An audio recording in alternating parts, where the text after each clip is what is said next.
Each crayon in Doodleville liked Christmas a lot. But Red Rage the Grouch, well, he liked it not.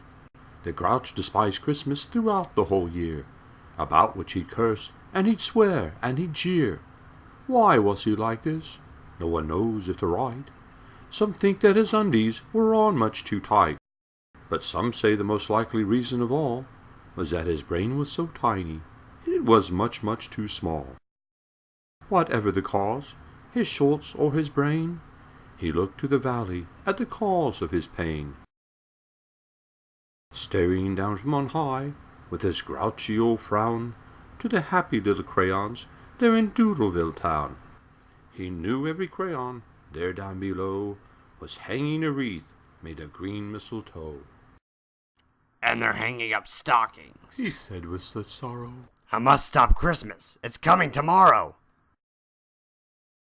And just like last year, all the girls and boys will be waking up early to open new toys. And the noise that they make will be a terrible sound, so much that his eardrums will pound, pound, pound. Then after that noise, they'll all take a seat, and they'll eat, and eat, and eat, and eat. They will start in the morning, having biscuits and jam, and end in the evening with taters and ham. Then they do something more that makes the Grouch burn. They go to the church tower, and they all take a turn.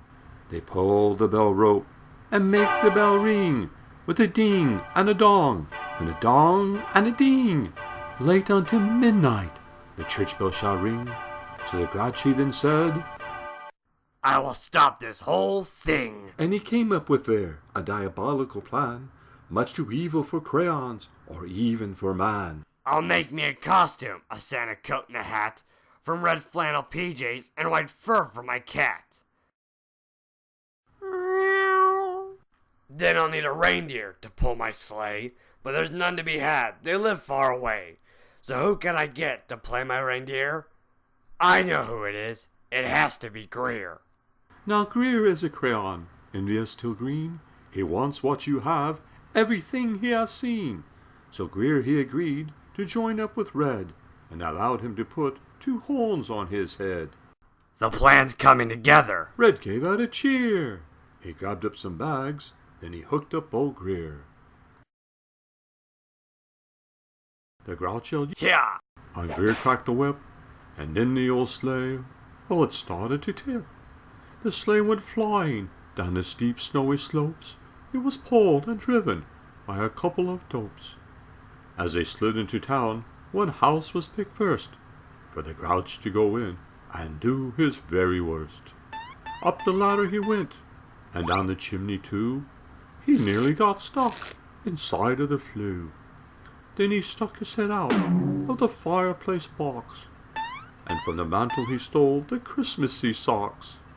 Next by the tree, each package he'd lift, until he had taken each and every gift. In the bags it all went, and up the flue it would go, out of the chimney and into the snow. He went to the fridge and took the Christmas meal. Free food for the taking. Oh, what a great deal. He cleared out the fridge, and as quick as a wink, he cleaned out the whole kitchen, including the sink. Having thrown the food up, he said, Let's see. I must not forget to take even the tree. Then as he was shoving the tree up the flue, he heard a small voice say, Hey, what'd you do? It was little Sunny Orange, that cute little gal, who thought Santa was every kid's own special pal. Tell me, dear Santa, are you taking our tree? Have I been bad? Don't you like me? The Grouch had to think with his tiny little thinker. He came up with a lie. That mean old stinker, I'm not taking the tree, said the grouchy mean liar. I was simply going to build you a fire. Your house, well, it's cold, and there's no firewood. I want you to stay warm. I only do good. Now go back to sleep. He told the small uniped, and away Sunny went, back into bed. Then out went the tree, thrown out by the Grouch. Why, this evil scoundrel took the family couch. Then he repeated his theft at each Doodleville home, taking their things as inside he'd roam.